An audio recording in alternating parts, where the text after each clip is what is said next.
I should say it's my daughter's 16th birthday today. She sends her best regards. Yes, I had a piece of cake before I left. It's probably better than my singing was earlier today. Okay, so welcome to our council meeting. Good to see so many of you with us today, and so many of the councillors, which means I don't have any apologies for absence. That's everybody here. Declarations of interest. Yes, Councillor. The one that's under the line. Okay.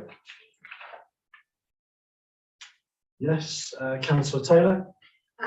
Yeah, I've got an interest in item 12, the Christmas lights.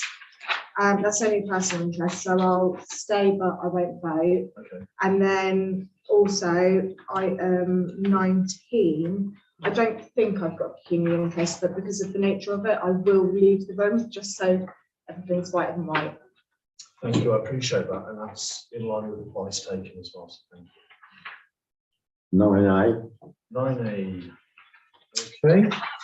Councillor Ellis. And item 12. And item 12.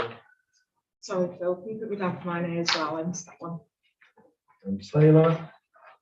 Is that a pecuniary interest? Yes, it would be. Right. Do you need me to declare the interest I? No, you don't, no, because it has no relationship to what we're doing this evening. Thank you for letting me know that. Anybody else? No? Okay. Proceed, sorry. Right, item 4. MPC on the sea to report back to us. I said we're getting you in nice and early. So over to you. Thank you very much. For those of you who don't know me, I'm Joel Bayers from MPC, so we're working with Homes England on the SUE, which I'm sure you're all very much aware of. We were attending the neighbourhood plan group meeting just to give an update on a monthly basis. We thought moving forward it'd be useful for me to pop along to these and just give an update in that format at the moment. So just to look backwards before going forwards, obviously we held our events in November, December, so we had a stall at the Christmas light switch on. We had over 130 people actually stop by and talk to us at that event, so that was very, very useful. Thank you for the heads up for that at an earlier meeting. And then on the Tuesday afterwards, we had an event in here where I think there were 60 plus people who came along there as well. So very well attended event with a lot of questions answered. The feedback we took away from that has been processed either side of Christmas in all reality and being fed in where possible to the upcoming design code and structure plan submission. That's still on track for a winter 21-22 submission, so we will keep you updated with that when that progresses and also report back to yourselves and the wider community, sort of highlighting and going back to their key things that they raised, why it was able to be included, why it wasn't, etc. So it's crystal clear with everyone there. Most recently, there have been initial works on site. I believe that was last week from memory. There are items such as trial trenching, boreholes, etc., where it's very common practice for this type of development of those bits to be undertaken. We did write to neighbouring residents and stakeholders just to make people aware that what's happening. Always very conscious that when people in high vis go onto a field, it generates interest in the local basis. So we've had a few calls on the back of that to just ask a few clarification questions, but generally on the whole, it was more information finding on that. We've started to launch our social media channels. So it's in their infancy, so we'll keep you posted on how we can sort of work and cross-contaminate as well with town council, etc. As those posts ramp up once the applications have been submitted. And just sort of a heads up that March we'll be looking to do a lot more engagement with stakeholders themselves around the Section 106 side of the site. As I'm sure you're aware, there's very little wiggle room in what Section 106 sets out, but so within that, within those parameters, we want to sort of make it clear what's able to be delivered and take people on that journey with us, just to advance warning that's coming down the line. And that's pretty much it for me as an update. Any questions, really? Councillors, do you have any questions? No? It's a long way to come for a very short. I'll stay for a bit of that. So that's fine. We do have public participation next, so if any members of the public want to raise a question, please feel free to do so. Can't guarantee always the answers, but at least the questions are raised. So we'll now go into public participation. Anyone would like to go first? Well, my eyes seem to be facing my way. Good evening, Mr. Chairman, members of the council. My name's Larry William Gray. I'm a member of the Old Grandsons Fun Fairs. I've been coming here for 50 years now as a family man and boy. We moved from the Connaught Hall site when there was Nissan nuts on there over into the railway sidings onto the parking we now use. Over the years, it's become a very big part of our season because it's our hometown. We regard Alba as one of our hometowns. There and Wyndham, we're between the two, but we feel very close to Alba. We've got around most of the problems that we've incurred along the way, and we seem to have quite a nice little run every year now, and we look forward to coming to the town. However, things do change. People move in, problems are raised. The biggest problem we've found this year is I wonder if there's a possibility that the council can, with all the best intentions, put a meeting together to discuss the siting of the new concrete skate ramp. Because where the skate ramp is being proposed to be sited, it means it removes our fairground site. You not only lose the fairground, you lose the circuses if you want them to come, or any other events that can use the hard standing off the football pitches. If we move forward in front of the trees, which we did last year in a small area for COVID to widen everything out, we still use all that site as well. And the caravans are neatly placed at the back, and all the lorries are dispersed around behind everything, so you can't see them. And you see just the fairground. However, if we was to come forward, we then take a risk with any sort of bad turn in the weather, or anything like that, we could leave damage on the football pitch, which we don't do anywhere we go. But we cancel fairs if they're stopped before we come on. If we're on site in terms of we've got boards and we go and collect it from Windrose Farm and we put boards and we make a track where we come up nice and careful. Always guaranteed there'll be no damage. That's why we're very careful. And if we've given a pitch or a site, which we do quite a year, we're always careful how we get on it off. But in hindsight and with foresight, I can see there's going to be problems. So would you as a council give us a meeting when me and Adam from the carnival, which are very, very worried about their participation as well. If you lose these two parts of your community, we all know next door neighbours don't see each other from day to day. When they come to a fair, you see them hugging each other and the kids all playing together. We are a big part of most communities we go into. And we pay our way, we use the shops, we use the pubs, we use the takeaways, we pay rent, we employ staff. If we can't come to our hometown, purely because there's not been enough thought put into the siting of a concrete ramp, surely that's worth thinking about now before any work is being done. So on behalf of my family and to all the people sat around the table, would you give us a meeting, please, when any work's done, so we can discuss it with the city, if we can't do anything else, was thought of. I think I speak on behalf of all the council and probably residents to say thank you very much for the years of service you've given to the town as well. First and foremost, as an acknowledgement to, it does bring the community together. It is a valued part of our community. Thank you. And we would very much welcome a meeting with yourself, because it isn't during this consultation period that before things are set in stone, quite literally. We want to make sure that any unforeseen consequences of the siting of this are avoided where possible. Thank you for that. No, we do. We're a cooperative council. We're here for the community. We don't represent ourselves here. No. And as a result, councillors, I can see you smiling, you nod your head, we'll be open for a meeting, and we would do so within the next month. Okay, before the decisions are made, we hope to find an amicable solution. Thank you very much. I really appreciate it. It means a lot to us. And as a family, we'll really appreciate it. No, thank you. And like I say, I'd like to see you in the near future. And any time, at the time you can fit us in. Yeah. We'll get Adam together as well, because it will involve that side as well. So. No, absolutely. And sometimes we're very anxious to do the right thing for our communities, and sometimes we race ahead before all of the consequences of those actions are thought through thoroughly. So, with the best of intention, we're trying to do what's right for the community, but if we need to have a look at this, we will do so. Thank you very much. Thank you. Okay. All right. Do I need to leave my contact details, or have you got that already? I've got you. Course. Yes, if you contact Michelle, she's fantastic at organising these things. So, Thank you very much. Thank you. thanks, Simon. I'll leave you to the rest of your meeting. Thank you. Good night. Thank you very much. Okay.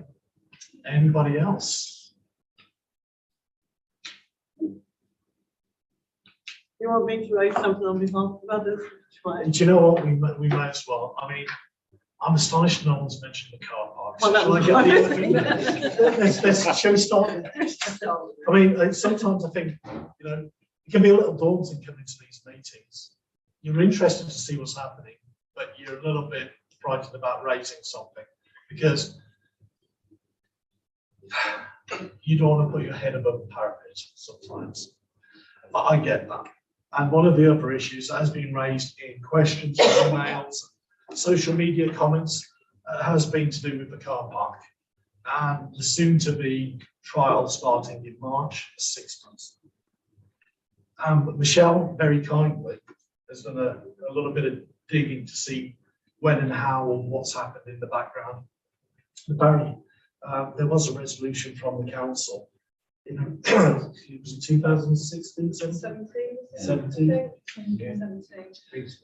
yeah, which authorised the trial to go ahead prior to the works that have been happening on there. So the council have approved what Breckland have done with this trial going forward. However, we are aware that it isn't ideal and there have been a lot of concerns raised about the car park trial. What we've done in the meantime is we've raised these concerns with Breckland and we are going to seek that there is a review stroke strategy for car parking going on during the 6-month period, so that at the end of the 6-month period, it doesn't automatically turn into something that is permanent, because we haven't done the research or used a trial period for that. The other thing is we are seeking alternatives and perhaps even exemptions in some cases whilst the trial is going on as well. So we will be communicating that with Breckland and breaking representation for local businesses, people who work at local businesses who need somewhere to park in the daytime, and other concerned interests that have been raised. Yes. Can I establish, is this to make money to maintain the car park, the maintenance of it, but what is the theory long term behind it? Go for it, yeah, Ali. No, it's definitely not to make money. It's there's no option to pay for the car parks. It's in Breckland's manifesto that they won't charge for car park spaces. The aim of the trial was to increase the churn of the car parks. Whether we agree with that or not, it was to allow more people to come into the town and be able to find a space for shopping rather than come into a town and knowing you can't park. So going back to when the resolution was passed, was the foresight towards the people that work in the town taken? I mean, what were people who actually live out of the town where are they supposed to park? Because we know we have Edenside, which my understanding was there was talk at one time of making that a paying display, but Edenside gets used by residents. So was there any discussion about where people who actually work in our town, who don't actually just park there and then get on the bus and go to Norwich? I'm interested if there was talk of where we were suggesting these people would actually deposit their vehicle to come and work in the town. I think this is where we all agree that it's not ideal, to be honest with you. The minutes, as you know, from council meetings don't involve all discussion. What I can tell you is this, the suggestion for the trial was originally put forward by a business owner in the town. And probably there isn't a huge amount of evidence to show how detailed the consultation was from that point onwards. In other words, we haven't got the consultation information from the period. And it was prior to my appointment as a councillor, so I can't comment. What I will say is Steve's got a bit more information on this. Yeah, I mean, there was quite a lot of discussion at the time. The concept came from local businesses saying people can't park in the town because people drive in, get on the bus, drive in, drop the kids off at school, leave the car there all day, come back, pick them up, whatever. So there's a lot of perception going on. There's no real hard evidence, and Breckland felt the need to demonstrate action, let's say. There was quite a lot of debate, particularly by myself, being a transport professional as well, of you need to understand what the original destination is. You know, the strategy, you move a problem from one place, it goes somewhere else, then it goes somewhere else, it goes somewhere else. Which is why, and Councillor Down knows this debate of, you know, we've been saying we need to do a car parking strategy. And how does, doing a car parking strategy, we do look at payment mechanisms. How do you control parking? What's it required for? Where's the pressures? How do you deter parking? That's another one. So, you know, people are driving in probably a mile away, half a mile away, parking one. And people in the hinterland, so back to Maxborough, the neighbourhood plan, we serve the hinterland, you know, 10-mile radius, and people have to drive in, there's no buses. And taking Norfolk County Council's sustainable transport policy of use the bus, use the train, you drive into the nearest node, park your car, get the bus, get the train. So you're not driving all the way and driving all the way out.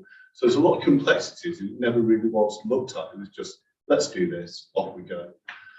What we have done, and COVID's basically put this on the back burner for the last 2 years, 3 years, in terms of doing the trial and us saying we need to do a parking strategy.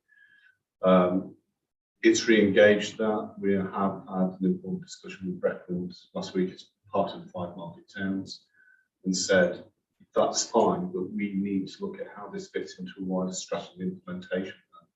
How's it being evaluated? How's it going to be monitored? What's the impacts before any final decisions are made? And also, what other parking options are there in the town? Because one is trying to support the local economy, local businesses. They require people to come in, but also require people to come in and work there. Where are they going to park? So there's not an easy solution. That's not to say there aren't solutions, but it's not just let's do this, see what happens, and hope for the best. It's let's set this out in a methodical strategy, study, assessment, and analysis, which coincides with the SU and everything else, looking forward, what the demands are, you know, and you know, how is travel going to change over the years? So there's a lot of things there. You know, that's what we're trying to do. And I will say a specific question on either side that was raised by name with a partial solution to Breckland Council, which we are going to pursue. Which both of what you both said, you know, one side, I do agree with you about, you know, forward planning. But my concern sitting here tonight is that the suggestion is you're going to go ahead with this in March and look at it. But what are the people supposed to do? March is only 3 weeks away. This, You know, can we not postpone the start? no, Why can't we? because they have a planning constraint date in March. But if they go beyond, they'll have to apply for the planning again. This is Breckland, yeah. Breckland. This is a Breckland-owned car park. This is a Breckland strategy they're doing in all of the market towns, as we heard in our meeting. This isn't just ourselves. This is going across all the market towns, and they had a deadline to hit. We had deferred it for 2 years already, asking for more information, along what Ed was saying, asking for funds to do this parking strategy in coordination with them, but it hasn't been done. And as a result, we're coming to a deadline that they felt they had to hit. Otherwise, they lose an opportunity and have to start the process again. So they've chosen to progress it. So they've chosen to progress it and left us as a town council to try and deal with our residents and our workers who don't have anywhere to leave their vehicles. Now I am being careful because we're in good working relationships with Breckland. and what I will say is I understand the pressures from both sides, but for residents, I can see that this is frustrating. And we do need to formulate a better strategy than that. We will make representation as a council for some sort of provision if we can, but it's very limited on what we can do. It's not within our powers to do anything more but try and exert a little bit of influence on. So to the worker that lives out of town as of the 1st of March, they won't be able to park in that car park. They can't park at Collar Hall on paid space because of the COVID over there. So are we going to put something together to suggest where they can park? There are other areas where they can park. You know, Eatonside is just almost a permanent car park. It's always full. You It's, can't. it's always full. We've got the rec area which is being used, and we've got the new car park or the rail station, which is virtually empty most days. It's £3 a day for parking. Just that, Chair, it's not correct to say they can't park at Queen Square, they can. It means it'll be a challenge. I thought that you no, this is the problem. That after 3 hours. No, they're not. 3 hours. See, the original plan, parking issues, or to get something else free and then pay. So. Like Wyndham. No. Which would have been a good Which solution. is what the original concept was, and we've looked at that and analysed it and everything else. But back to this strategy, the problem is with that, there aren't many open spaces for additional parking at all. There potentially could be, but it'd be very, very expensive. And somehow we need to manage this. And this might be a painful exercise to go through to understand what the patterns are and what the issues are. There's nothing we can do to stop this. It's going to happen. And it is a trial, it's not permanent. We can't stop it, but we have to come up with a solution immediately because we've got 3 weeks, and in 3 weeks' time, you're going to have workers who are going to turn up to go to do their day's work in our town, and we're encouraging businesses to have people here. And after 3 hours, they're going to get fined for parking there, which I don't know whose logic that was, but you know, It wasn't town council's. I'm sure it wasn't. Well, it might have been in the past, you never know, but you know, No, it cut through. It wasn't the town council. to actually, you know, and for us to sit here now and say, well, we'll look at the strategy and we'll, you know, that doesn't alter the fact that in 3 weeks' time we have a situation where people are, I mean, what, they're going to send a traffic warden out to issue tickets? What, they're going to put a camera up? You know, I mean. They have the camera already. I'll come back to your points in a moment. Councillor Lane, Councillor Taylor, and then Councillor Westford. Yeah, I was just going to say, obviously, going from what Brecon said, they'll have enforcement officers that are monitoring the car park. But I do think it would be a good idea because I think there's not really been much of an acknowledgement, looking at some of the social media posts, that there are, although limited, alternatives. So I think if we could promote, Yes. there is Eatonside, although it is very busy and we're aware of that. There's also the horse pit car park opposite the snooker club, which is normally a little bit less busy, but obviously doesn't have as many spaces. And obviously, as a last resort, the station which is paid. But I think we should actively try and promote them because I think. Yeah, in fact, it comes under comms. Let's go back to me. Yeah, you know, I said, it just come under comms. We're going to communicate this, where the alternatives are and what they are. Okay, Michelle, can we do this tomorrow? You're back tomorrow. I'm just writing it down. So if we can do that, because you are right, whilst we're limited on what we can do, what we can do is communicate what options are. Yeah. Councillor Westby. Yeah, I'm very concerned that there's no sensible alternative. I mean, Eatonside's always full. It's not convenient for the town centre. The horse pit is not convenient for the town centre. The railway station is even less convenient, and people don't want to pay. I appreciate we can't stop what's going ahead, but can we alter it in any way? Because Queen Square car park is split into two, basically. Can we not have that trial applied to half the car park? And retain the other half as a permanent car, you know, an all-day car park. That would seem a sensible compromise. I think what we can do is raise these concerns with Brecon and see what they're willing to do. I know that this was put past members of Brecon, Suggested. and the problem is if it's been authorised by Brecon and it's gone through as a plan, it would have to go back to members before it could be altered. However, we can do what we can to make representation with these ideas. I think we must do that. Okay. All right. Councillor Busk. Has there been any kind of survey analysis to determine how many who are parking are actually working in local businesses? Is just to give an indication. Not that I'm aware, which comes back to the point that Councillor Tyra was making. We do need good evidence on this, and doing a good strategy and really getting good information in allows us to tailor the parking around the town in a more appropriate manner. So this isn't ideal. This is far from ideal. It isn't particularly helpful in its present form, but what it does do is it prompts us to find a better solution long term.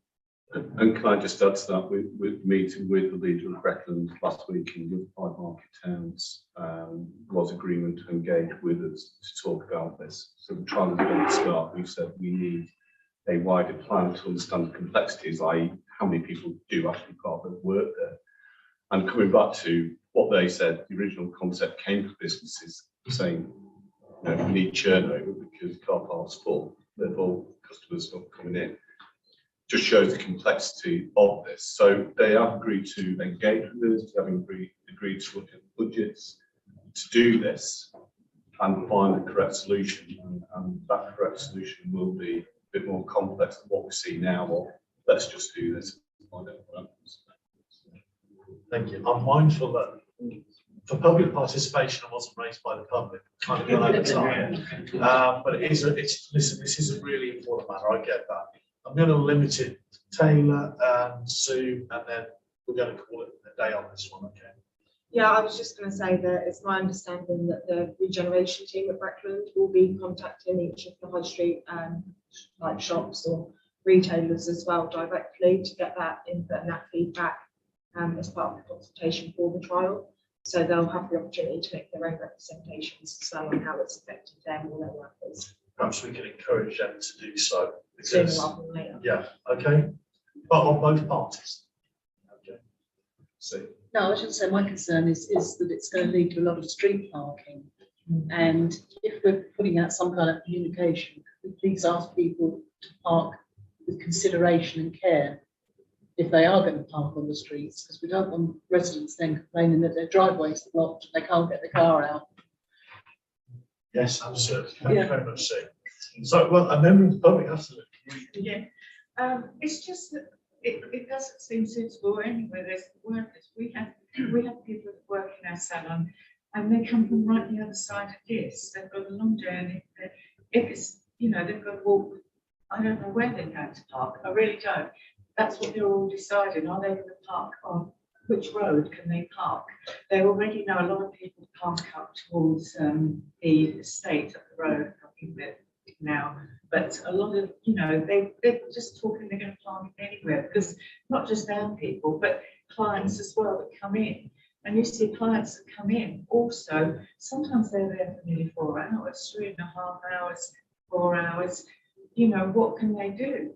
That will stop business coming, not just to our salon, but to other salons as well, and to other businesses. And, you know, if they're even the ones that just come in, say for a cut and blow dry, and they're, you know, in and out in less than an hour, they then sometimes want to go and see their friends. They want to go and see, you know, do a bit of shopping. They can't. They're not going to have the time. You know, I don't think people mind so much if they have to pay after 3 hours. But to have to remove the car after 3 hours, where are they going to go? They're not going to come into the town. They're already saying that. I think Breckland have put themselves into a very difficult position, or painted themselves into a corner by saying that we're not going to charge for parking. Yeah. Whereas if they said we're going to charge for parking in, you know, a reasonable manner or a reasonable rate, they would be able to get themselves out of this corner, because, as you said, most reasonable people, 3 hours free, and then you pay a little bit afterwards. Very happy to work in this, and they paid so much an hour when they were there. But means they worked there, they had a permit which they paid £20 a month. You know, people wouldn't mind, people who work in the town wouldn't mind that. And some of those suggestions, like working permits, have actually been raised with ourselves, and I've mentioned it to Breckland as well. There's a lot of good solutions, but it will take a policy change for Breckland to implement them. Because I think And that's going to be a park hard thing. anywhere They're just gonna park outside anybody's house. They really Which is a are. real problem. And which is that Yeah. we live on Fairfields and they're already saying, oh, we're gonna park along Fairfields, etc. Well, that's, you know, the end of the sort of town or getting near the end of the town. But all them people that live there, all them residents, you know, a lot of them are elderly people. They're not gonna like them cars all parked along there. And as I said, up Cypress Roadway, there are already a lot of cars parked up there. But already people are saying, oh, well, we'll have to try and get further around the housing estate, etc. So they're just going to be scrambling everywhere. It's going to be dreadful. You know, I've lived in the town sort of 45 years and I've never had trouble parking in that car. No. I've always got a space. And even if you Always. pop in during the day when we're not working to get, like, say, to go to the chemist for a prescription or something, we've always managed to get a space. You know, Well, we've never had a problem. I must say that from a personal point of view, I have had issues. Have you? Yeah, but personally, I would say the majority of times I went to the park, there wasn't a space. Really? The vast majority. Oh, So I know, and this is where the perception is. yeah. We've got to try and get facts rather than the perception. Because, you know, your experience is very different from my experience. And we've got to try and balance this out. Keith, I'm going to let you be the last word on this, okay? Public speaking. Yeah, this is a contentious issue. I've had emails, because they think they've got to be charged, you know, and they're not going to be charged. Breckland has got that policy. We're the only district that got 2 or 3 parking in all the towns, whether it's Thetford or whatever. That's the situation. And that's been in the manifestos ever since I've been elected in 1983 and gone through that. So, I mean, the answer is probably that a small charge will have to come, you know, but let's get this pilot done and see, and then, you know, Make the we can case. canvass for that group or whatever. I think we may have to. Yeah, But thanks, Keith. yeah. But I mean, I know you champion. I've been on that car park over the years, different times, and people are looking for a parking meter and they say, we can't believe that's free parking, look, that was now, but never got this issue. I mean, that'd be nice if we could sort something out on the Mackays. Yeah, well, that's been raised as well, but I'm going to raise that one tonight. I think we've got to look at the way we as a society transport ourselves around. We're particularly rurally based, and the hinterland particularly, you know, you look at that, and they have to move in. There's no public transport. We've got to find better ways of managing this. I appreciate that. But let's have a look at this. Let's see what influence we can bring to bear on this as we go forward. But in the meantime, you know, at least make people aware of what the options are. But it isn't something that we're giving lip service to you. This isn't something that we say to you tonight. This is something we actively are going to be and have been working on. This is part of the conversation going back 2 years that I've been a part of, with Ed particularly, where we've had detailed conversations about the impacts of car parking in the town, trying to prevent, shall we say, instances like this happen. Okay, thank you. I know we've gone over a little bit more time, but that was important. It's probably the most pressing concern that we have in the town at the moment. Okay, on to item 6. Minutes of the town council meeting on the 10th of January. Do we have any comments? Councillor Torre. On the top.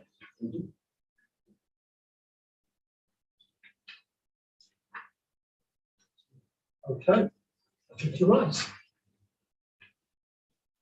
We're in tennis. Okay. Do you know if you can remember the last council meeting? You are doing well. Okay. That's all right. That's okay, don't worry. I'll let you off. So amendments, anyone else? Okay, if there's no other amendments or anyone to propose with the amendments, then the minutes be accepted.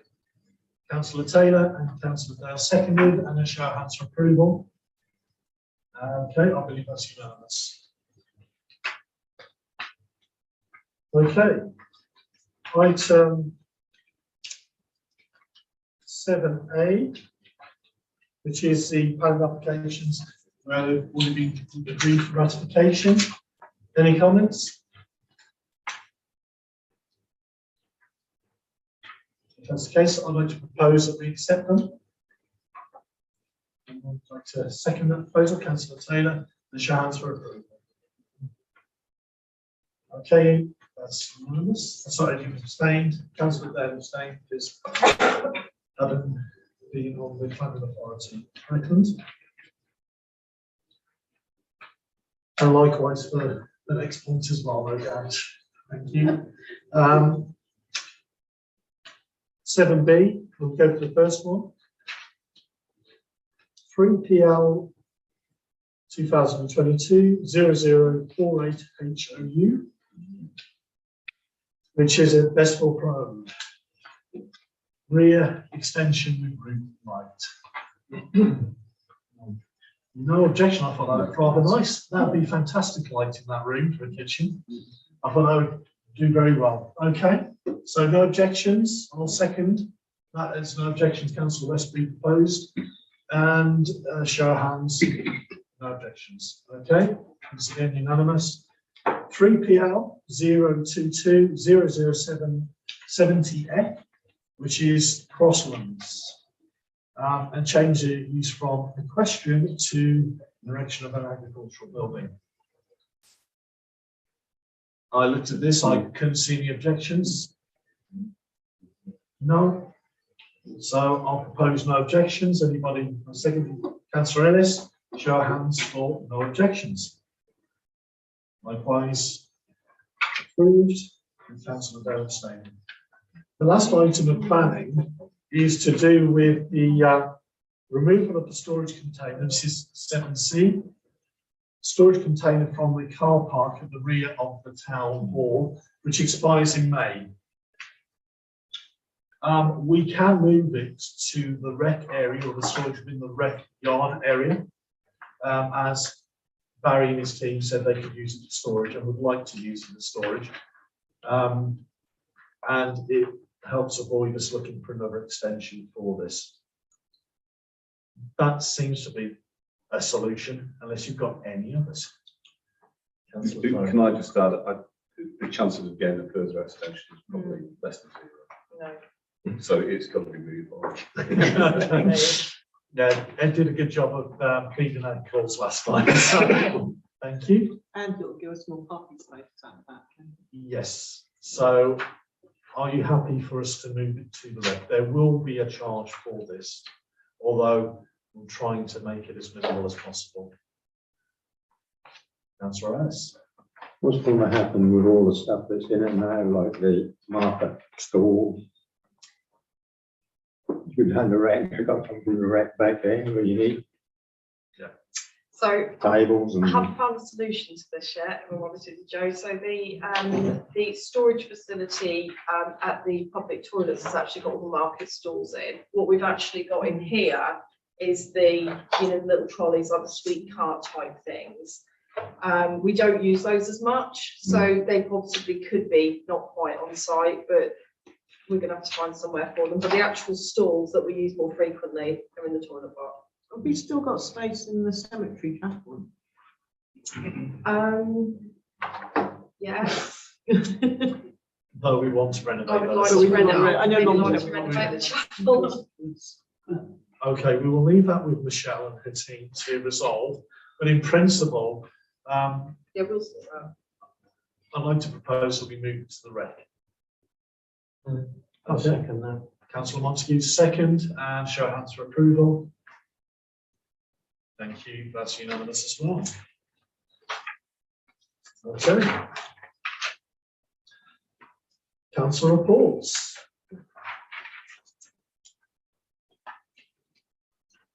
Does anyone want to raise a report? Don't feel obliged to do so, we've got a busy night, but if you do tell us anything relevant, Councillor Lane. I'll be quick.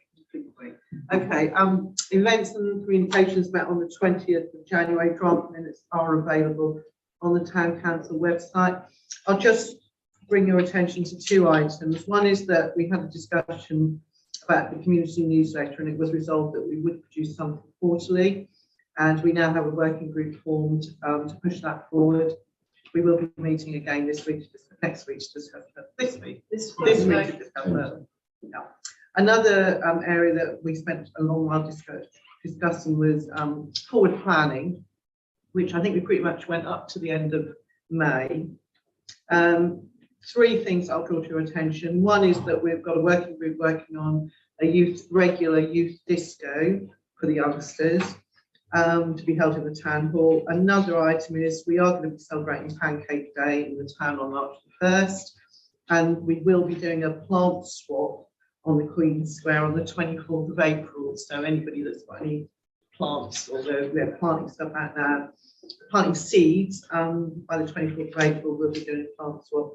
The next meeting will be on the 10th, which is this Thursday. 6 o'clock is open to the public discussing the Jubilee celebrations, and at 7 o'clock it's the full committee meeting. And the other thing I wanted to raise was on the 19th, I attended via Zoom as a guest Attleborough Contextual Safeguarding Working Group meeting, which there were 15 people present, members of different agencies, discussing initiatives for the youth in Attleborough. My understanding is that this group had been meeting not that long under the auspices of Norfolk County Council, looking at focusing on Attleborough. Personally, I was quite taken aback about the amount of things that are going on in the town for the youth that I wasn't aware of until that evening. Unfortunately, Norfolk County Council have now asked for the focus to be moved to another town for this group. So I'm suggesting that we actually look into taking up the initiative of this group, involving, I know that we have a snap meeting, but involving all these different agencies coming together, maybe in here, to continue those discussions, which I personally thought were very productive towards moving forward with sorting things out for the youth of the town. That's me. Thank you. I'm sure you'll have a conversation with Michelle. Yeah. Okay, Councillor Dow and then Councillor. I'll be really brief. Breckland training, finding out how association houses are allocated, how you deal with homelessness was really very informative, and also licensing training, which was taxi licensing, personal license, premises license again, which would come back into the town information for the town. Very informative and novel. Thank you. So we know who to come to for that. Okay, Councillor Westby. Yeah, just to say, I recently, along with Michelle, we attended via Zoom the annual general meeting of the East Timing Internal Drainage Board. You brave soul. That covers the Attleborough area as well, despite its starting. I think just one point to raise, given our friend from NPCs here, they're very keen to get involved in dealing with the sewer and drainage from it. They've got slight concerns about the ongoing downstream nature of the works and the implication of that. Thank you. Wasn't a big issue, but yeah, but it's best to find that out. Okay, Thank you. Keith. Yeah, thank you. Do times either what room for, or I don't know when Ladies Taylor's first. got. I don't know when Taylor's got a report. I Oh, think that's- it's- Only that I've attended my usual meetings, and from obviously, as a town councillor and as a district councillor, and then also that I also attended the last SNAP meeting, and also the next night the contextual safeguarding meeting as well, which was very good. Thank you, Keith. All right, I won't keep it long. Mr. Chairman, couple of 3 points. First of all, at long last, they have started on site down at Wylam Close. You know that was it St Matthews or which has been boarded up. Contractors are in there. That building behind in the corner. Yeah. That one. Yeah. Contractors are in, so well, it's been a long haul. It's not my patch, but it's been a long haul. I've met with chief execs at the flagship and do, but anyway, they're doing it, so I'll come back in circulation. Thank you. I don't know what the program is.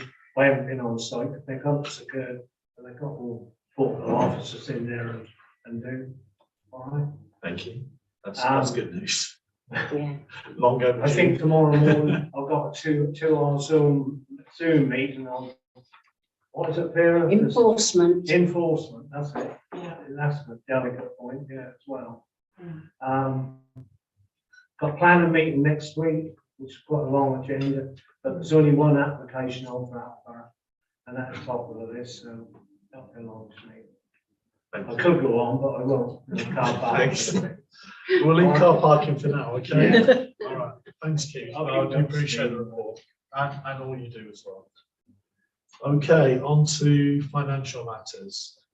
9A, because it is of community interest, if I could ask Councillor Taylor and Councillor Ellis to lead for this part. Mine's not Kimmy, because I'm not on the council. Ah, right, okay, so just Councillor Ellis. I feel better now. I didn't want to ask you to get up and move your present condition. Thank you. Okay. And it is to authorise payments. Any questions? Councillor Montague. Yeah, on the Rogers and Norton payment of just over £3,000, I thought this was covered by the Zurich Insurance Company. Zurich Insurance Company have covered part of it, but this is an addition. So they're not covering the whole lot. We have not employed their services for that part, but that is going to be a below the line discussion.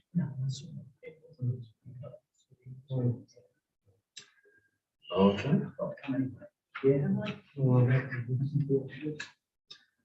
Councillor Lane. Just the Christmas lights, 6,237. Do we know, is that just all part of the overall amount we spend, or that's just, is that the final one? Do we know? Don't know. Sorry, they're just saying it's like the final invoice. Is that who? The Christmas lights. Christmas lights. Oh, Don't know. I hope it's the final one. Part of the issue I'm not 100% around sure. the transparency practice on that is why we have item 12. Okay. We'll discuss that Okay. item.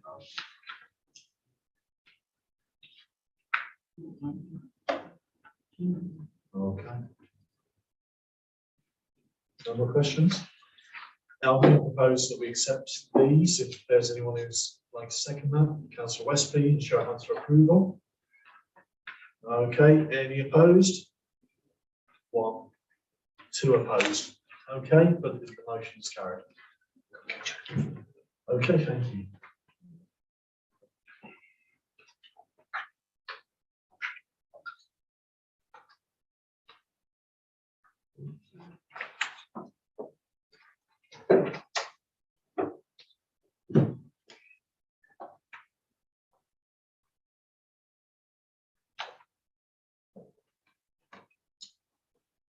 Okay, 7B, direct debits.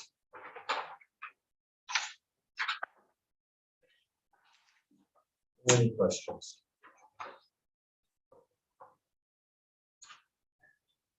No? Would anyone like to propose their acceptance?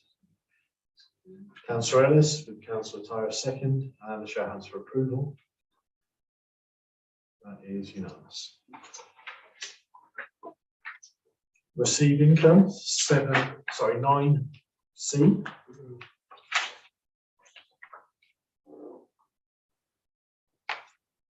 Any questions? No? Okay. Anyone like to propose acceptance? Councillor Dale and Councillor Montague second, show hands for approval. That's unanimous. Then for information, petty cash payments. Any questions?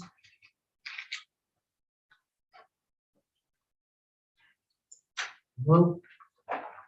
9E, income and expenditure for December. Any questions? Information? No. 9F, appointments of internal auditor, consideration.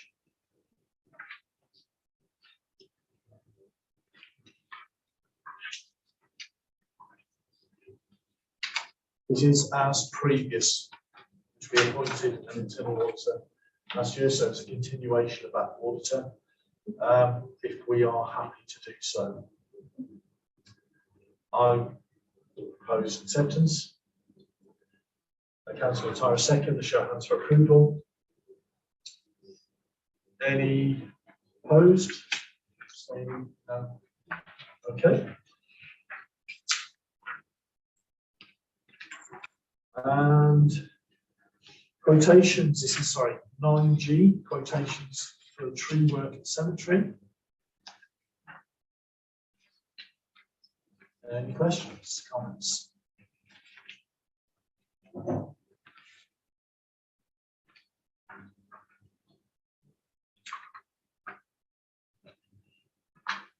Okay, would anybody like to propose acceptance of one of the quotations, A, B, or C, as they are listed?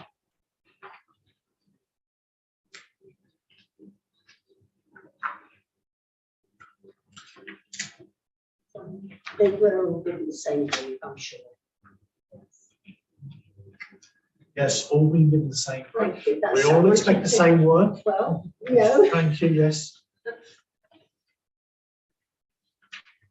Is there any objection why we shouldn't accept the, those quotes? Which is B. If you want to make this proposal, Councillor Montague, you're very welcome to. I will propose that we go for B. Okay. I'm very happy to second that. And if you have show of hands for approval. That's unanimous. Thank you. 9H, quotations and notice boards. You'll also see a note from our clerk as well on this. Questions? Councillor. Does Michelle have any preference? Because she's the one that's going to be using them. And the staff? I think not specifically a preference. I think that although supplier A are by far the best quality, beautiful, locally made. Yeah. They're very expensive, bearing in mind they might get vandalised. So just bear that in mind. But no, we have no preference. We haven't used these companies. We've only come across them recently. So you're happy that they would both do the job? Which is the most valuable group? I would say it's either B or C because the aluminium and they're designed to the IP spec to withstand a certain degree of this. Whereas the first one would be more prone to vandalism and require ongoing maintenance. So long-term cost for the council, B or C, would be my preference. Councillor Lane and then Councillor Smith. The first one, as you say, is very nice and made locally. Could we not possibly have maybe one or two of them in the town centre where they're going to, add to the ambience of the town, and then the other ones we need go for the more practical solutions. Also, with there, being more people around the town centre, less likely to get might be less likely to get vandalised. But I think that looking at the traditional wooden ones in A, they are rather nice. And even if we can only afford to have maybe one of those in a prominent position in the town with the carvings on, and then go for the other type and the other areas that we've highlighted, like in the recreation ground and places that we need notice boards. You can make that as a proposal, but we'll allow comments first on this. Councillor Smith. It was just to say between B and C. I think C's got the edge. Bigger notice boards for similar money, and I know it's a small thing, but as far as I can see, C has gas struts to hold it up when you try to put things in. It does. Are those yes. the bits at the back? No, just when you lift it up, you're not trying to hold it with one hand. That's the tree, is it? It's not holding it, balancing it up. No, when you're lifting the front of The it. Yeah, last bit. yeah, okay. No, I was looking at the, Not the bond. I thought it was the back, holding it. I think they look quite robust, don't Mm. they, those? My preference is, from looking at the individual specification like Councillor Smith, is probably edged to C because of those things. But I also take on board what Councillor Lane has said. Does anybody else have any strong feelings on this? Yes, Councillor Roberts. Well, I don't really like C. I just think it looks very impersonal. And I agree with what Councillor Lane said. A has got a bit of class about it. I would prefer B as an option if we had to take either B or C personally. Okay, great. Councillor Taylor? Yeah, I note the concerns about vandalism, and I know in the last 12 months we've had a considerable amount.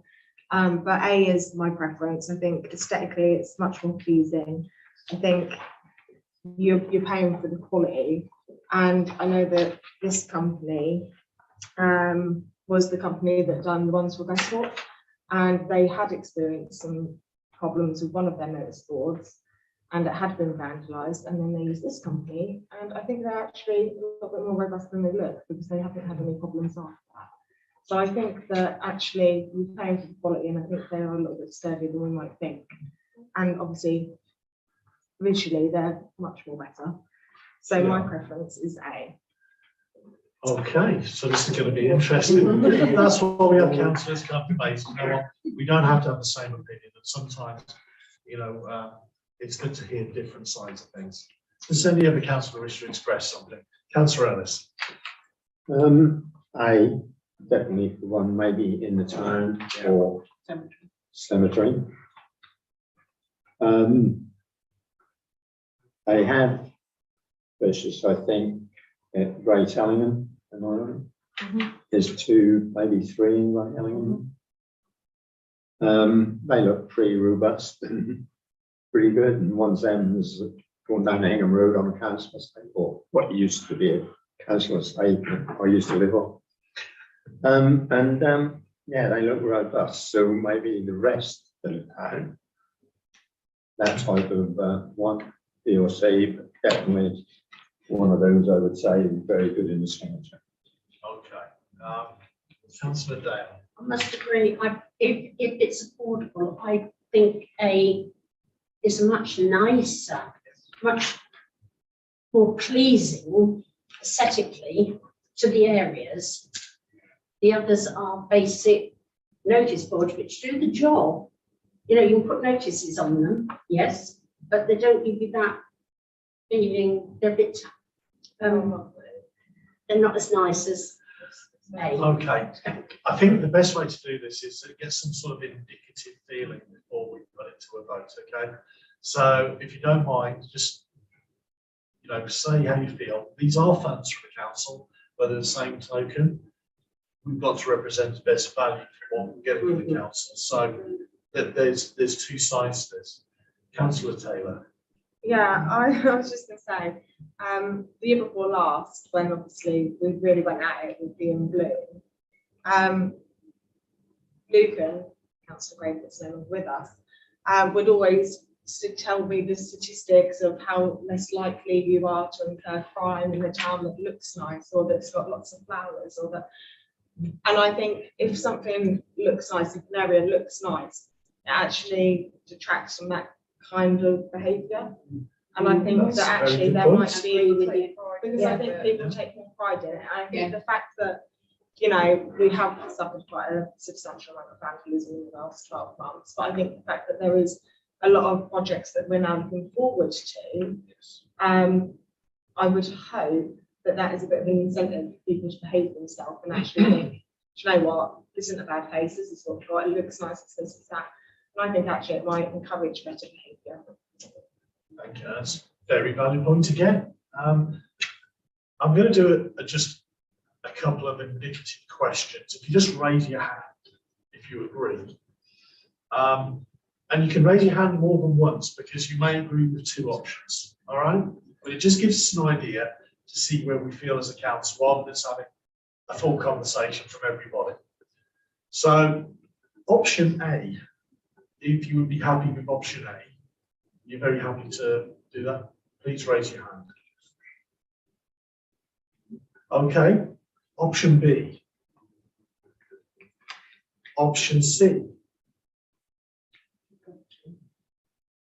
Combination A and C.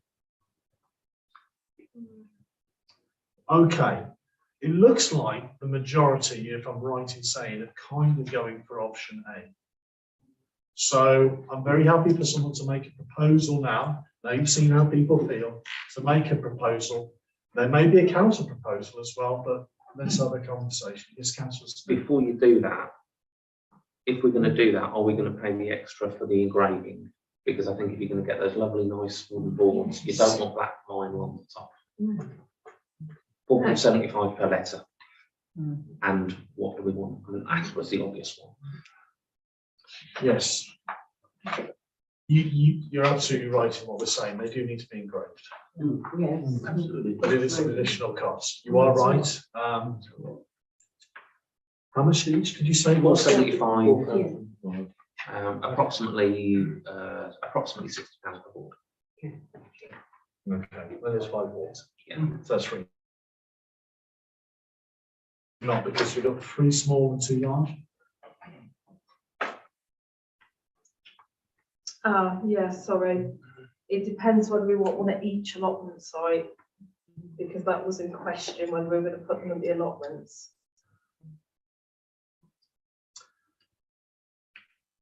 I don't know whether we put them in allotments, to be honest.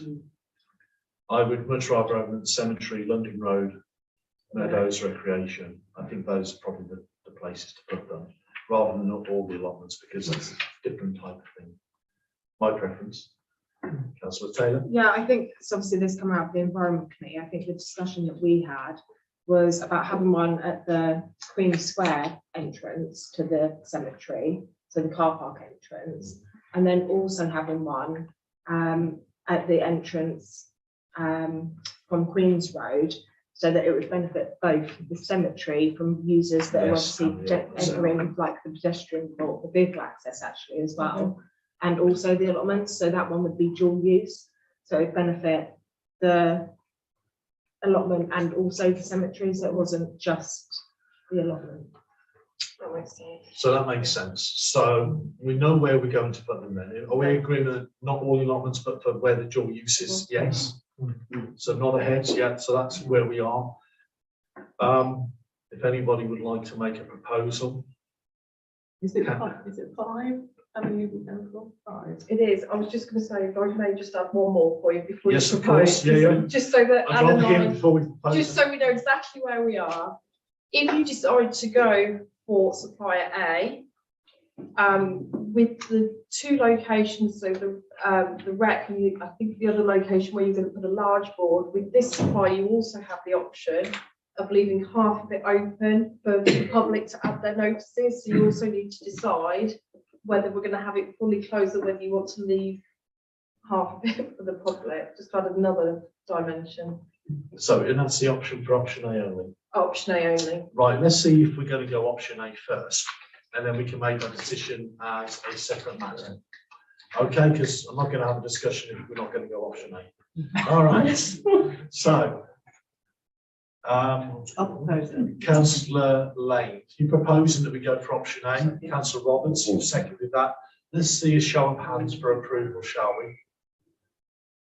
And any opposed? Abstain? Yeah, what's that? I just want, the cemetery with a wooden one. Okay, so you were going to go for the hybrid, but there was enough to pass this motion. Now, the option is we have it half and half, and we have it fully enclosed. Where were the 2 spots for the half and half? Was it the rec? The 2 large ones are the rec and gamers. Yeah. So the 2 large ones. Councillor Taylor. I would go half and half. I'll second that.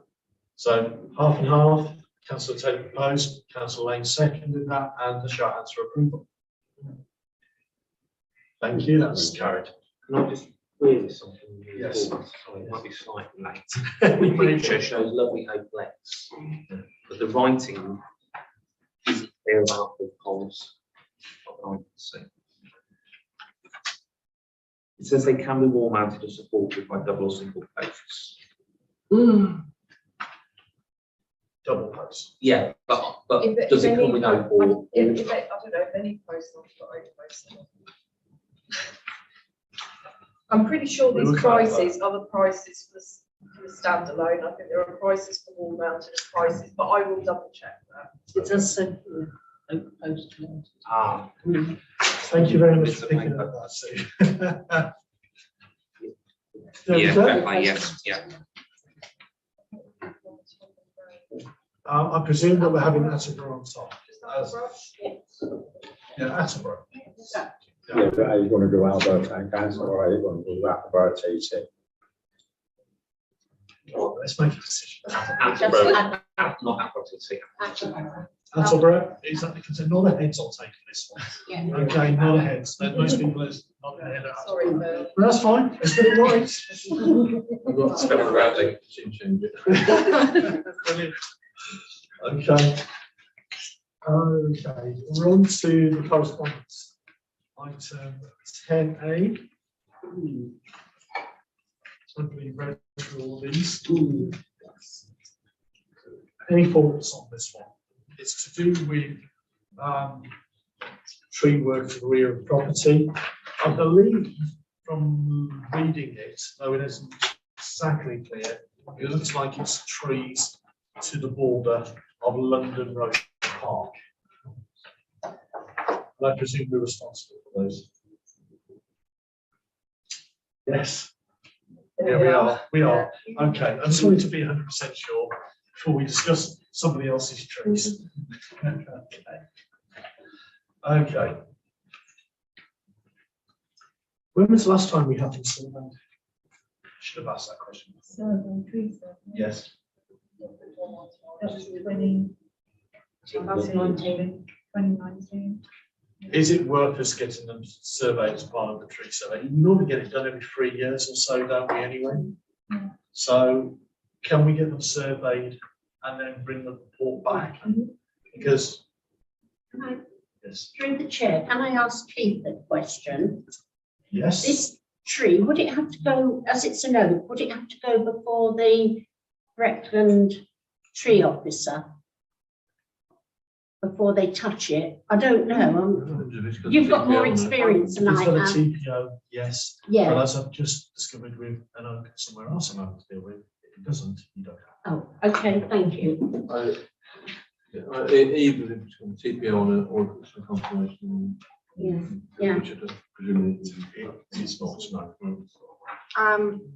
Yeah, I was actually just gonna say, if we're gonna do a tree survey, because I know the last one was quite a lot, could we get comparisons?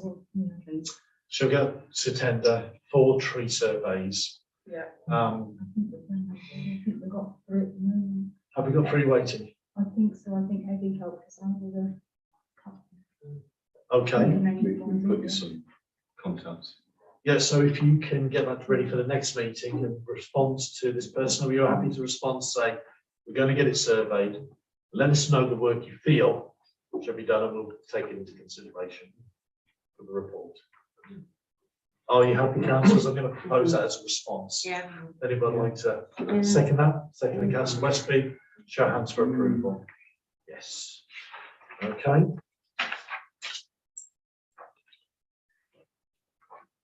Item 10B, which is from Stacey Turner, who has been running meetings every other Friday for mental health and wellbeing. She's asked for a change in this, so it is every 6 weeks. We've been supported as a town council, not been charging for the premises, because we've been for mental health and wellbeing at the back end of COVID, which is, you know, a real concern for the community. And she's asking for that now once every 6 weeks as opposed to every 2 weeks. So it does free up the venue for other purposes, but I'm very happy personally to support her in doing this work because she does it free of charge as well. She does not charge for this work. I'll second that if you're proposing that. Yeah. I will say, does anybody want to make a comment first before I go into the vote? No? I was going to, so Yes. does she normally get up to 16 people each time? She's been getting between 8 and 12, but this will allow up to 16, but it's going to be far more focused. She said what was happening, people were turning for a tea and a biscuit, but it wasn't doing the effect. This is going to be a far more targeted effect on people that are raised with these issues. She can do up to 16 because that is as much as she's qualified to do in one sitting.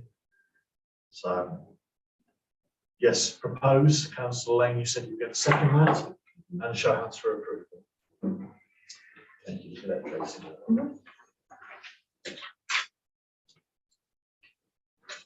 10C, speed limit on Buckingham Road. Councillor Tyler. As part of the Sue, is there a review of speed limits anyway? I'll have to double check. I think there are, but let's double check. So I know the comments of the resident, but let's just check, and obviously you'd have to go to highways anyway. But I think there is a review of the speeds down there. So Okay. we'll get I'll call that back. Yeah, I'll double check it's that road. Yeah. I think if we hear back from the Sue on their intentions of that, because I can imagine a 30-mile-an-hour limit being taken right away from Attleborough to at least the other side of the Bunnings Bank estate where it comes off of that. I can see that happening. If it is imminently going to happen, then we're not going to bang highways over the head of something that's going to happen anyway. No. Okay? I'll call So, back. if we can report back and explain what we're doing. Councillors, are you happy with that course of action? Yes. Okay. Item 10D. Do you know what 10D? It's not in the pack, is it? I'm just going to put that. It's the driveway to the recreation ground. From Oh, sorry, that was a telephone call. It was As I said, do you want to? sorry. Sorry. It was just the Bowles Club asking if we had any plans imminently to improve the recreation ground car park, because as we know, it's rather homely and does need quite a lot of maintenance. Councillor Taylor. Can we please get some quotes? It needs doing, it's a trip hazard. I just think To do it properly, it's awful, and also, if we have it marked, not just like resurfaced, but actually marked into spaces, we all know, especially from the conversation we had You can earlier actually this solve the evening, problem. how short we are on parking in this town. If we had it marked out, that would solve that problem. Can I put this into the environmental committee project? But in the initial, Michelle, to give some initial quotations. Yeah, I just think it needs exploring how much that would be. I mean, again, when we spoke previously about parking, car parking strategy, that is an area of the plans. As you rightly say, it needs servicing, but also back to the skate park. Because that's going to be the main access, so it was all being linked into, something does need to be done. And we've got what music also. And we do have a resident expert on these matters that would be able to help. Sorry, I don't want to put anything more on to Councillor Westby, but if you could cast an eye over what we're doing to make sure we're not going to do something wrong, that would help.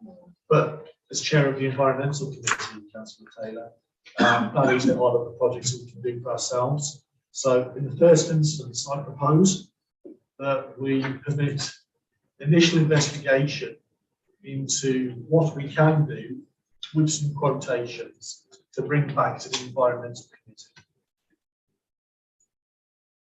Is anyone would like to second that? Councillor Tyra, sorry, T's, and a show of hands for approval.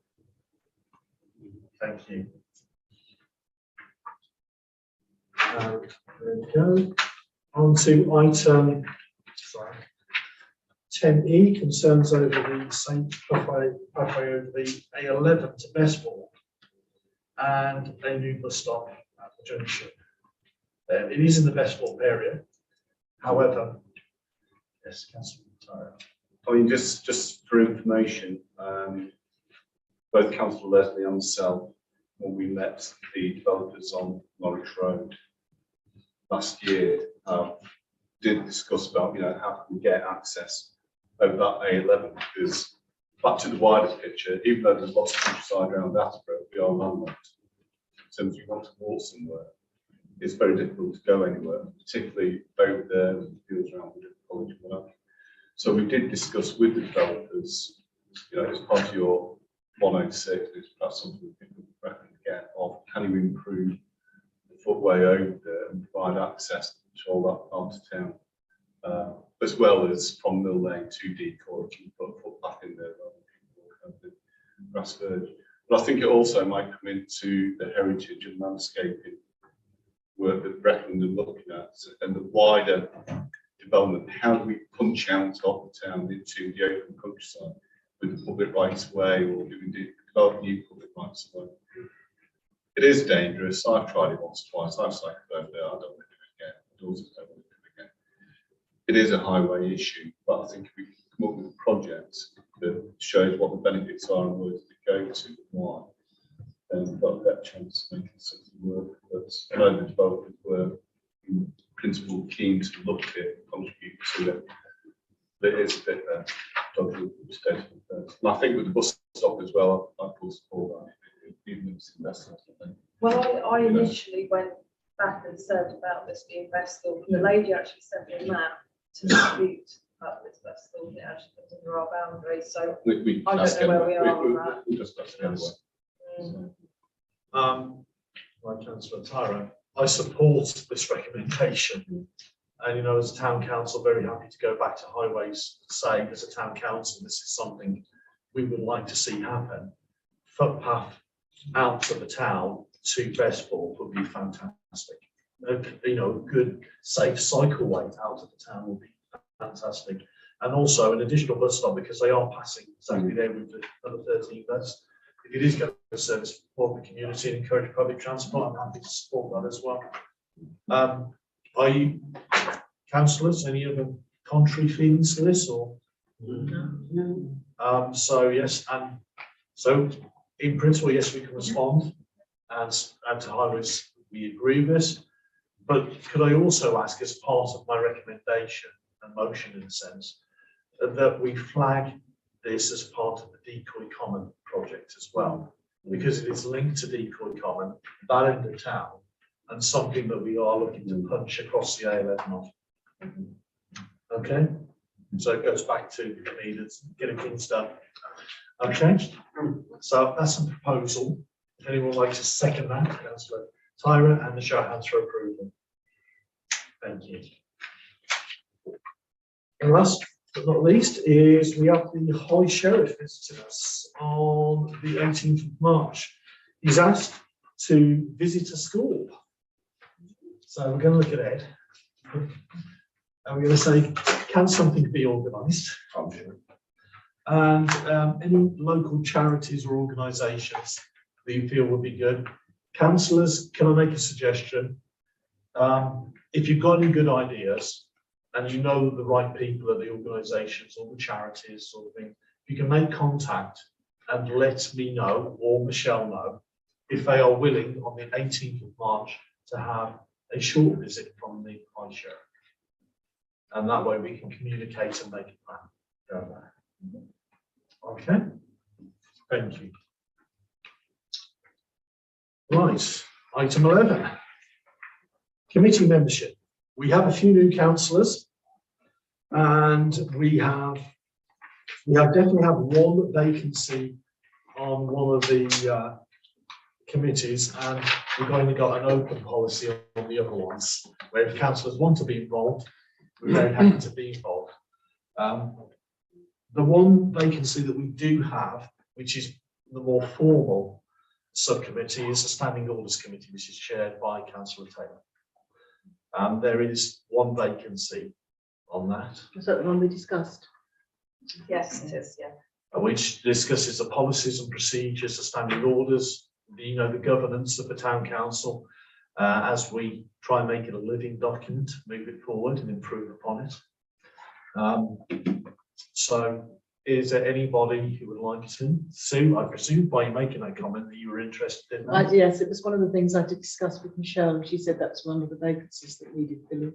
So I would willingly stand, and if anybody else would like to. Councillor Lane. I'd like to stand as well. Okay, we have one vacancy. This is the one committee that we do have a set number of places on because it is predetermined by the terms of that committee. So we would need seconders for each candidate, and then we'd have to put it to a vote. Okay. Councillor McKinnon first. Is there anybody who would like to second Councillor McKinnon? Councillor Smith. Councillor Lane, is there anybody who would like to second Councillor Lane? Councillor West. Thank you. So Leave or close our eyes. no, that's fine. That's fine. You know, we do things in public where we can. So we'll have a vote first for those in favour. Councillor McKinnon. Okay, you can vote for yourself as well. Okay, so 8, 9, and Councillor Lane. It'd just be me and Joey. Can you go twice? I don't see why not. There isn't any specific rule on this, to be honest, so it doesn't commit. I'm not against Sue joining, but also I'm not against Debbie joining. No, that's fine. As chair, as chair. Really mind. I can go to the meetings, I just can't vote. Yeah. But that's fine. And I have abstained from voting as chair, trying to remain impartial to these things and not to sway councillors. But we have 9 votes for Sue McKinnon, so you are now appointed to said committee. Thank you very much. Thanks, Debbie, for putting yourself forward as well. Okay, we do also have the environmental committee, which is basically all the councillors that were at the meeting put themselves forward for, because that's such a big, that is, to be fair, we have these meetings, we talk about governance and other bits and pieces, but the environmental committee is where we are doing the big projects in the town, such as the rec,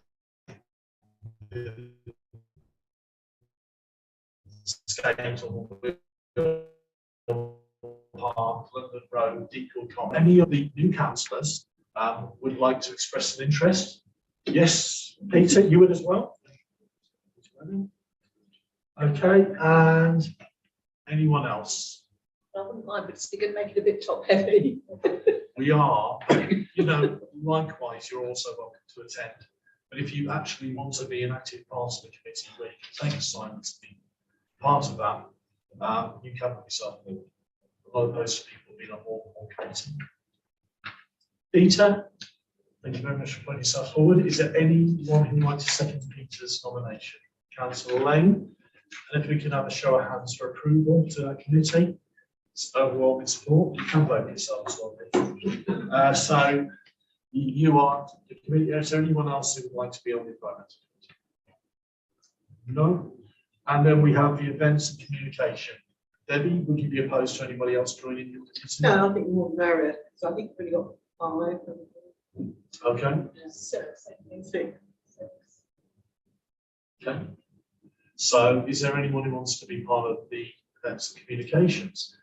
Councillor Roberts, Councillor Wenham. If we could have first Councillor Roberts, if there is a seconder for his nomination. Councillor Smith and Councillor Wenham, if you're seconder for his nomination. Councillor Ellis. I will vote first on Councillor Roberts. Show of hands for approval. Yes, that's carried. And for Peter's nomination, to the same. That's carried as well. Thank you.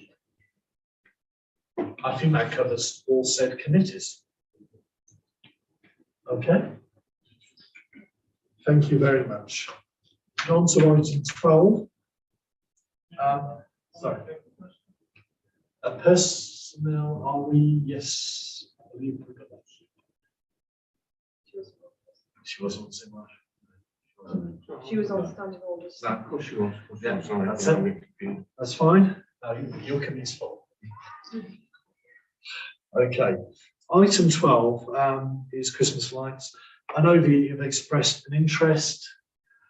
This is a pecuniary interest for yourself, Joe, so yes. Sorry. Taylor, you can stay in the room. You're permitted to make comments, but not to vote.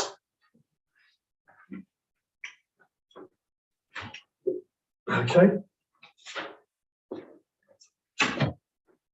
One of the things that we've been doing as a town council, as you know, is a root and branch review of all of the operations of the town council. We've kind of left no stone unturned. Everything that we do, we've analysed, and we're in the process of analysing going forward. One of the long-standing commitments of the town council has been to the Christmas lights, which has been well received by our community. However, the Christmas lights makes a significant part of the contributions we give out. We are talking in excess of £10,000 from the town council. But this amount of money to go out of the town council and to go unreviewed for as long as it has, and without any clear procedures on how that governance is in place, or without any clear idea of what the budget is until we get the bills in and not know when the bills are coming in, I don't think it's good practice for the town council. As such, I would make a recommendation to the council that we set up a small review committee. I'm not one for committees, but a small review committee to assist our clerk in the process of reviewing the Christmas lights and bringing back to council any recommendations they find.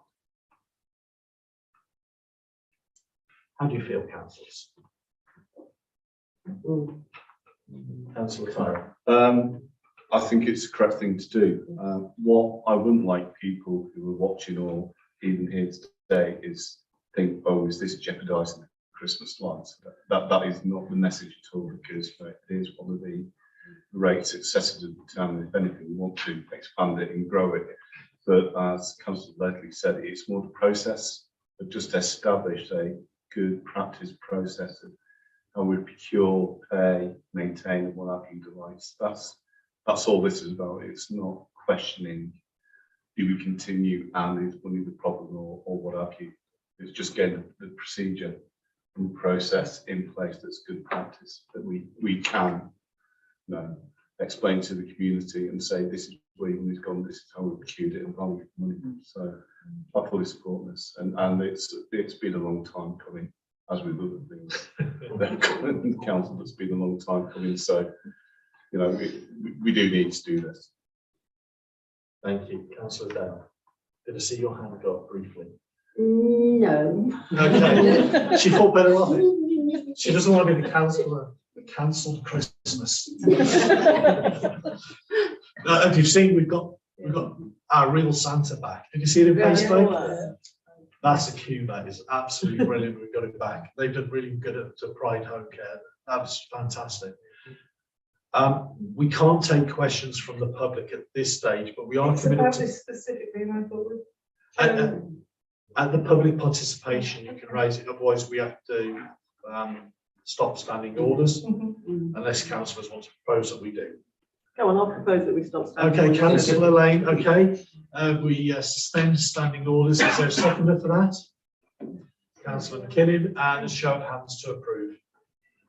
We're suspending standing orders to allow a member of the public to participate in this item. It's just with the annual raffle that they do for this, is that will be taken into consideration when we're discussing the monies? We will be considering it. It is a complete review of this.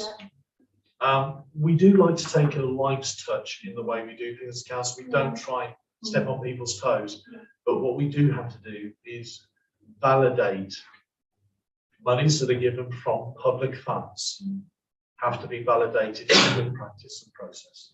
So we will be reviewing this with them. Okay, thank you. Okay. Councillor Lane. I was going to say before I suspended, but now not suspended, are we? We are no longer suspended. Yes, the end of suspension. The suspension is, I agree with Councillor Tara, and I think it's important that the community understands that this isn't about stopping the lights, but making sure that we're being transparent and that we're getting good value for money and we can budget for it, because we haven't been able to budget, and I think that's what this is all about. We do. You know, we have an obligation to do things right, and this council at the moment has been, over a prolonged period of time now, resolving historic issues which have been avoided because they're a little bit prickly or difficult. This is another one that we will. Councillor Taylor. Yeah, I just think, obviously, I have declared a personal interest in this because I did sit on the Christmas Light Committee. I think there is a bit of confusion from a public perspective that they think that the Christmas Light Committee is a council committee. Obviously, it's a completely separate entity. The town council just provide financial support for the Christmas lights.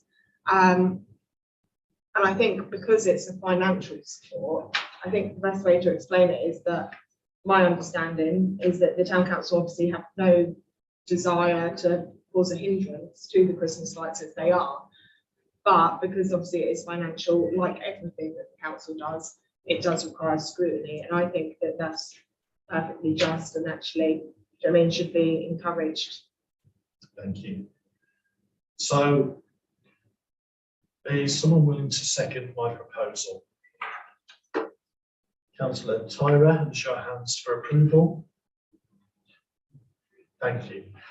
Councillor Taylor is abstaining. And who are we going to appoint to that committee to assist the clerk? And I want to make sure that in my proposal I said it is to assist the clerk, because I'm trying to put the authority where it is. You would like to, Councillor Down? Sue? Yeah. I don't want to make it a big committee, and I think it's probably fair for the chair and deputy chair to be involved in this as well, because of the nature of trying to keep it sensitive as well. I think 4 is enough for this. So the proposal is the chair, deputy chair, Councillor Dale, and Councillor McKinney. Can I just ask, Joe Ellis has been involved with this for several years now, done an awful lot of work in conjunction with it. Would it be appropriate for him to be on the? He will be on the other side of the conversation because he will represent in the lighting committee, who we will coordinate this with. Okay. But he will, in that instance, it will be his position within the Christmas lights So committee. he will have a total input the same. Yes, absolutely. But you are right in what you're saying, Keith. That's a proposal. If anyone would like to second that appointment. Peter, second, and show of hands for approval. Thank you. Yes.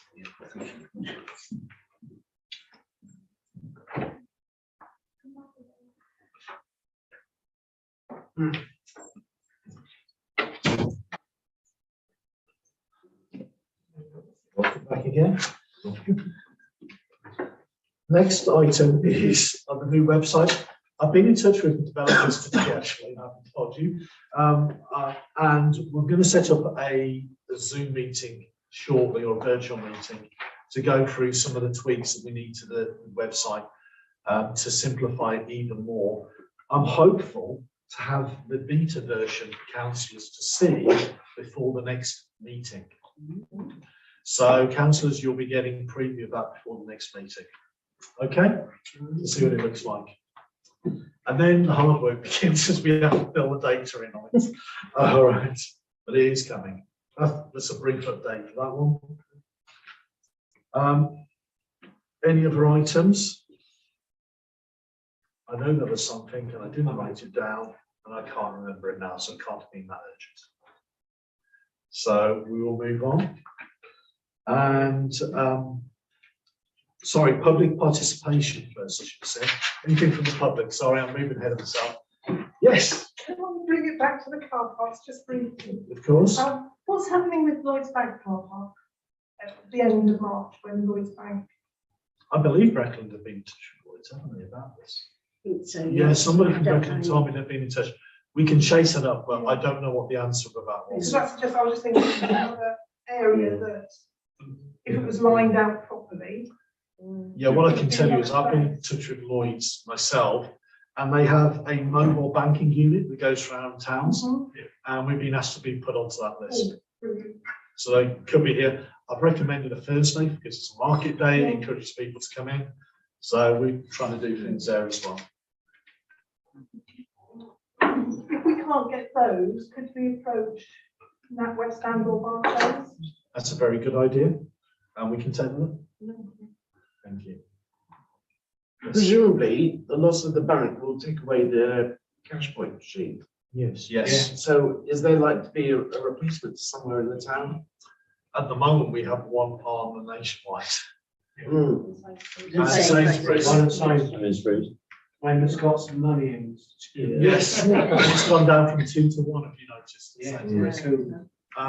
That is it at the moment. I don't know of any intention from any other bank to put one in the town. And you know, they are determined to say that we are pushing towards a cashless society. Don't quite believe it yet, but that's the reasoning that we've been given for it. But it's a valid point you raise. Sorry, can I just put my postmistress hat on for a moment? Oh, yes. Just it might be helpful for some people because not everybody knows this yet. I know we don't have a particularly big post office here, but with the closure of the banks, post office counters have taken over more and more of people's individual banking needs. So you can now, as well as withdraw, you can pay money into your bank at post offices, you can pay a lot of your bills, and you can also even pay checks directly into your bank at the post office, if that's helpful for anybody. Perhaps we could put that as part of our communications to the public as well, because that's something I didn't know. Okay, yes. I'd just like to talk about the change in the speed limit at Buckham Road. Yes. I do think that is a really good idea, changing the speed limit down to 30 all the way. However, I don't think it really changes the root cause of the problem, because the root cause of the problem right now on that road is that the fact that they go over the speed limit. So changing it down won't actually stop them from speeding already, because already the road is probably too small for the vehicles that go on there, and the pathway is too narrow. So you can't actually have two people standing next to each other walking down the pathway, you can only have one. And the cars already go at least over 40 miles an hour on the 40 speed limit, and in the 30 speed limit, which is near the houses, you know, they could be going 50 miles an hour, which when you're walking down a road that you can't fit two people next to each other is, and the road is already too small. So they're already right against the pavement, because obviously if you've got two big cars coming across from each other, they're going to be going right against the pavement. It's already quite dangerous. I myself, walking down that road, have been hit by a wing mirror on the arm while they were going actually speeding. So, and I couldn't get over anymore because all they've cut down the road, which has been helpful, where the pavement actually ends, there's a massive ditch, so I can't get over unless I fall into the ditch. So there's no really big option. So, I mean, I don't really know what you could actually do to improve the situation. I mean, I've even seen an instance where the lorries, when they come across each other, he's actually had to go onto the pavement.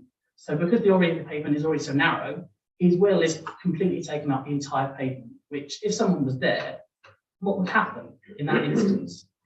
Or even today, for example, I was walking down the road and the lorry was speeding. He actually went over and was nearly on the other side of the lane, but I still got completely sprayed with all the dust and debris, absolutely covered me because they're going too fast, because the road is already too narrow and the pavement is too narrow. So that's a difficult one. I'm going over to my transport expert first to answer that. I totally agree with you. I mean, the problem with speed limits is it's determined by guidance on what the street frontage is. So you can't just slap 30 miles an hour speed limit on what essentially is a rural road, and then the county just won't do it.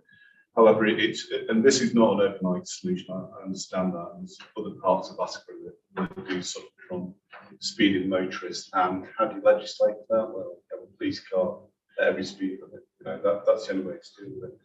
But hopefully with the Sue, because with Bun's Bank, the roundabout there, so you know, traffic over over the coming years come into Matterbury, it'll automatically slow down by the roundabout. So it's not, that continuous road. And again, with the frontage and development, that's the main access road down to 1,200 houses. So the frontages and everything else will be looked at in terms of footway improvements and speed measures, perhaps a gateway, what have you. So all those things will be looked at. But I totally understand what you're saying. There is no solution that we can say here, now, tomorrow. It's just going to take time, unfortunately, but it is part of that. If you wouldn't mind going onto our website to send that feedback in, because that helps us process that as part of the project. Also, the new footpath you mentioned, maybe I would suggest, especially making that adequate size, because we don't want to repeat what we've got down that road where it's too narrow, and obviously causes problems. So the new pathway that's mentioned that they're going to construct, hopefully make it an adequate size for it. That they would have to anyway, for modern regulations. But as I said, give that feedback to the people who've got the ear of highways and other agencies. Because we're a parish council and town council. We are very small fish in the pond. And we're right at the bottom of the council food chain, as it were. And our voices aren't particularly loud. But when you go via that route, because they're listening and focusing on that area, it makes it loud. It amplifies that. Sorry. I actually live on Buckingham Road, and properties, as you come out of them, they're right, as you're coming out of your car, there's no path on the house's side, path on the other side. So as you pull out, you can't actually see what's coming down the road, and your car is already out on the lane of the road. So you either have to have a mirror so you can see, or you have to get out the car and look, which is okay if they're going 30 miles an hour. But if you get out your car, look, as long as there's nothing coming, get back in. By the time you pulled out into the lane, there's someone coming down the road at 60 miles an hour, you die. So you either need sleeping policemen or you need something, because just changing the speed limit isn't gonna, people speed. And the direction they're coming from is towards the town. So there's not, as far as I'm aware, there's not going to be any changes in the road in that direction. So there's nothing that's going to stop them future-wise from speeding in that direction. The Well, put it on there. the best route is that, because that communicates. What you're doing by that is really allowing these guys to communicate that message at the higher levels where they make decisions. And that really does help. Sorry. Speed watch, have we still got speed watch going on at all? Hasn't really been active for a little while, but we can make some inquiries. Sorry, can I just point from there? The speed watch doesn't come up this end of the No, it road. doesn't, no. They only go down by the garages. And when I spoke to the people down there, they said they're not actually allowed to come up this end of the road, which is where everybody speeds, because by the time they get down to the S bend, where the pet shop is, they're slowing down because they've got to go around the bend. So There are restrictions by the police on where they can do this. yeah. And perhaps it's something that we can raise in the staff meeting as well. I think, sorry, I didn't see whose hands were. Keith, I saw your hand up. Yeah, thank you, Mr. Chair. Different matter. Down the cemetery, I look after 5 graves, all relations. Wife, daughter, son-in-law. And I was up there last week because often I take pots of things, and what's happened now, they've put some sleeping vertical lockable posts up so you can't drive up. From down there where the skip is, and the other bit where my young middle daughter was buried, that's quite a long haul. But why they've done that for, I don't know. Who authorised that? That did come to council. The reason we did it, and I'm sorry that's caused you a problem, the reason we did it is that we've had people driving over sort of willy-nilly, and we've actually had some graves damaged by people driving into them. So it's a bit of a difficult situation, but we've had to repair, unfortunately, gravestones that have been reversed into by people that shouldn't be driving on the grass. Well, when I've seen people drive up from where the 2 containers are, you drive up, you just back down, you know. The cost of the laser is not insignificant, I should say as well. And of course, we've not had volunteers come and say, I have damaged a gravestone. What we do is we get relatives of ground staff notice it's been damaged, and we're picking up significant bills at the moment that we're having to be careful of. We'll have a review of that, Keith, but it's there for that reason. Sorry, Councillor Taylor, noticed your hand up, and then Councillor Wang as well. It's probably about the matter before. Yeah, so I'll just touch on a couple of things. So firstly, the speeding, it might just be worth dropping a line to Andy London, because I know from the last SNAP priorities, one of them was set for the speeding on Connaught Road. So there was one road identified in that road. I think if they're here and they're taking note of that anyway, just to say, while you're here, can you just check that out as well? Might just be worthwhile. And I think it's pretty good, I'm sure you won't mind. And then the second thing with the gravestones, I think, do you know what I mean? You've just said obviously it's a significant cost, but I think, do you know what I mean? You can't put a price on the distress that might be causing to the families of those that have been damaged. And then the other things I was just going to touch on, because it is public participation, but I feel like this is something that I've had to listen to from my mother, and she is a member of the public. So the first is, while we're talking about traffic related issues, you might notice that the London Tavern no longer has a sign on the front of it. That is because since they've done their highways improvements, it was religiously getting hit by lorries until the point that it was literally wiped out. So that's why it's not there anymore. So that is a bit of an issue, just because I think, what if I can't see a huge sign for the building? What if it was a lady with a pushchair or someone in a wheelchair or just someone walking? We contacted Highways and we identified some potential balance for it to use. They said that we're going to look at it, and we've never heard back. I was going to say, I know that we had discussed this in the past. Can we make a note to follow up on that? Because it is an issue, and also there needs to be some other area identified for loading, because that one loading bay for the entire high street isn't enough. I know a few weeks ago, someone parked literally their lorry to unload on this corner of the square, which is double yellowed, which is on a junction, which then meant nobody could access the car park or to come in round the back of the square into the car park. And I just thought that is absolutely insane. And they've done it 2 weeks in a row. And the second time it happened, I flagged it with Michelle to report to the county council, because I just thought that is horrendous.